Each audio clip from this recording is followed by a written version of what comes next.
I think this well-used meme basically sums up my thoughts on this race after stage 2, because I was like, this is over.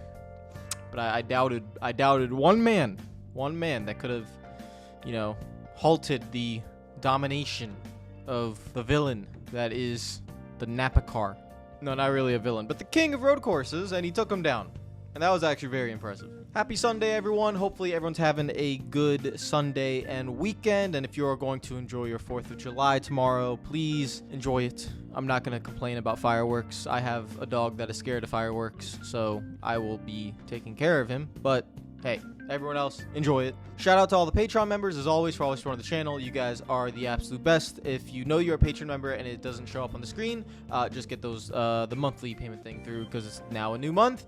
And shout out to Formula 1, because damn, what a race. I wanted to quickly get that in there into this NASCAR race review, where they had some of the... No, that is the best racing I've ever seen in Formula 1. That 2 to 3 lap sequence with Checo, Leclerc, Hamilton, yeah, those three. That was just insane. I some of the best racing I've ever seen.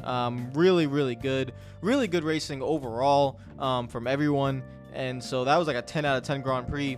And then the NASCAR race, well, let's touch on it. It was, the first 2/3 of the race was basically like a Sunday drive / nap. There's nothing wrong with it. I'm not saying like there's anything NASCAR should do or the track there's nothing wrong with it. There was nothing wrong with the racing. I still think the rear diffuser needs to be taken off for short tracks and road courses, but it was fine. The problem was you let the king of road courses and Chase Elliott qualify on pole, and no one could touch him. And so the first like 2/3 of this race was just like, wow, nothing's going on. And again, I think part of it's because the rear diffuser, the field gets very spread out, the track position, but no one could touch him.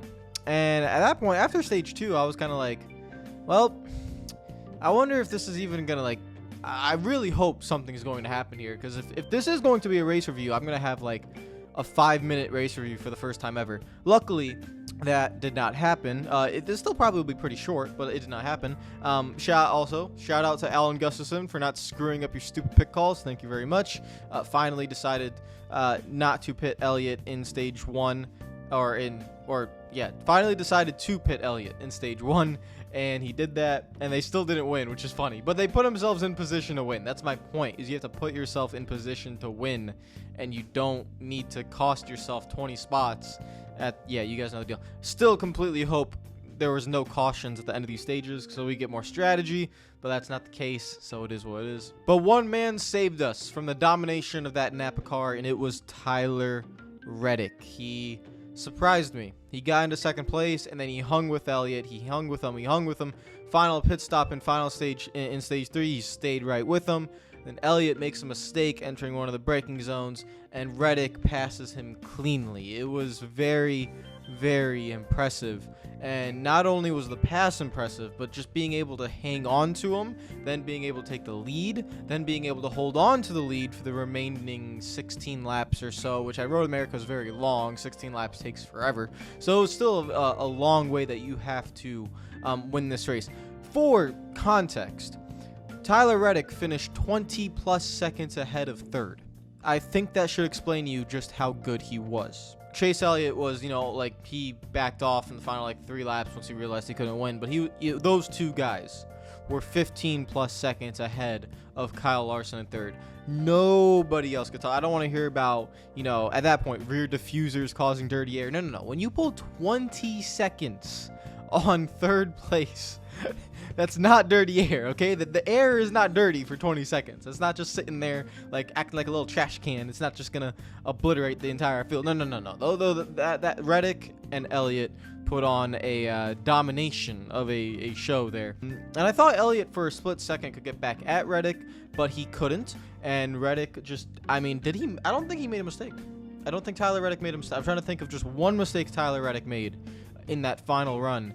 And he did not make one. Sky wants to come into my room. Hold on. The dog wants to enter the room. I gotta let him in the room. Damn, I have to go take care of him. So I don't know how long I can actually record this, but where did I leave off? Was I talking about Tyler Reddick? No, like seriously, all credit to him. His first career win. Just a really stellar job. He literally did not make a mistake, and I don't think you guys understand how hard that is to run that many laps. I know you get into a rhythm, and these guys are professionals, and you get into a rhythm, and it kind of becomes like clockwork when you're at their kind of talent. You have to add the pressure of never winning a race, so you're in position to win your first career race. You have to add the pressure of having Chase Elliott, who has a very high reputation in road courses, and he's the one that's running right behind you. He was around like a second to like 5/10 behind you for the last 10 laps of the race, so you have to put that pressure on.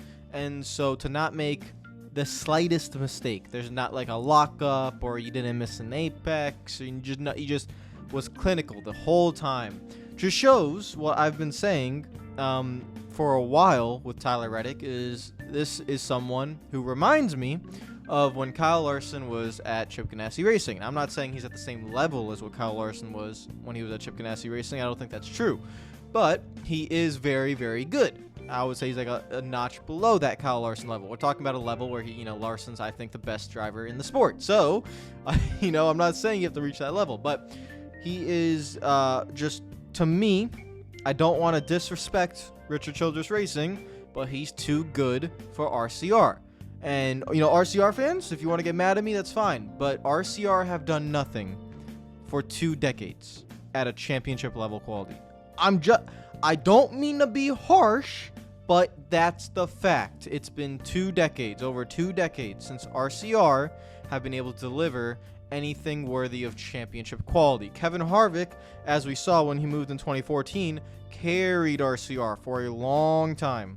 For a very long time. He really made it look a lot better than it was. And as soon as he left RCR, the guy goes to SHR and just starts absolutely dominating. Tyler Reddick is, I wouldn't say it's like the Kevin Harvick category, but it is more the Kyle Larson category, where I feel like the team, or if they're not able to give him consistently really, really good race cars, I need to see him go to a bigger and better team. The problem is there's nowhere really to go. Even when Larson was at Chip Ganassi Racing, Larson, the opening at Hendrick wasn't there. It took very special circumstances, as everyone knows, for Larson to get to Hendrick Motorsports. It's not like Tyler Reddick could just go hop in a JGR where you have Ty Gibbs being groomed to be the next biggest thing. It's not like he could just really hop into Penske, where Penske has Austin Cindric, Ryan Blaney, and Joey Logano. It's not really like he could just hop into, I want to throw SHR in there, but SHR are not really that great right now. So do you want to throw them in there? And then obviously at Hendrick Motorsports, you're not getting in there. They have Bowman, they have Byron, they have Elliott, and they have Larson. So where do you go? So I sit here and say like, oh yeah, Reddick needs to, go to a bigger and better team, because I think he's insanely talented. But there's nowhere to go. In terms of teams, that would be a definite upgrade to RCR. I see RCR as that level below the Penske and the Gibbs and the Hendrick and the SHR. So you have those four teams, and then I put RCR in that level below. I even put them below Trackhouse. So let's throw Trackhouse in front of them. So that's 5 teams. So you have 5 teams, 5 organizations that I believe are better than RCR. So you have a guy of Tyler Reddick's talent and caliber in the 6th best team on the grid. That's something that bothers me. I don't want to see him just sit there the whole time. He's a very nice guy, and he's just a really talented race car driver, and I hope that he can fulfill his potential. And if that happens at RCR, then that's great. But guys, I have 2 decades of proof that shows me that that's not going to happen. So if it does happen, if RCR just becomes incredible and awesome, that would be amazing. But I don't see that happening. So that is why I'm saying this.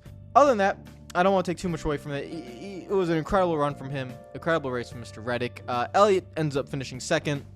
I think Larson finished 3rd. I'll show the race results right here. I'm actually not looking at the race results right now because this race was really all about the front guys. There was some solid racing that NBC was showing with around 4-3 laps to go.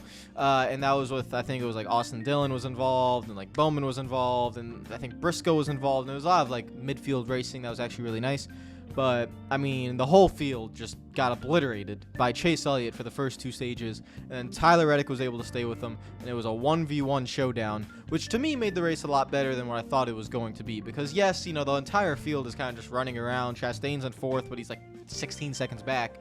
But when you have those 1v1 showdowns where you could really get invested in a battle, yeah, you know, everything else isn't really that great, but I really like some of my favorite NASCAR moments are 1v1 battles, like 50 lap 1v1 battles, or, you know, just long 1v1 battles, or it's really the TV broadcasters have nothing else to focus on. They just focus on that.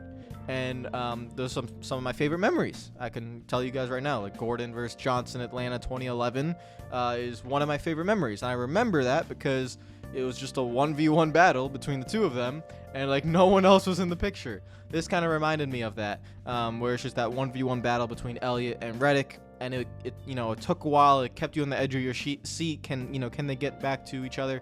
I would have liked to see a little bit more side-by-side racing. Maybe if Elliott could have gotten back to Reddick, but I just don't think he didn't have the speed once he got past. So, is that it?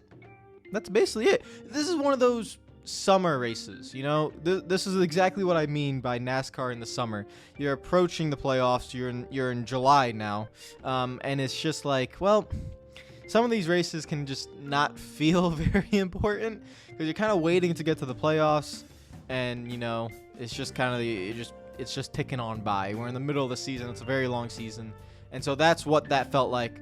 But overall, it was a solid race. It was just like it was a normal NASCAR race. No complaints. It was a Sunday afternoon. Took a nap, ate a hot dog, blow some fireworks later at night. You know, it's normal. 7 out of 10.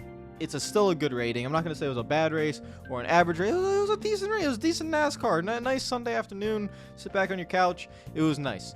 I will see you guys tomorrow. I don't know what I'm uploading yet tomorrow, but I'll see you guys tomorrow on the 4th of July.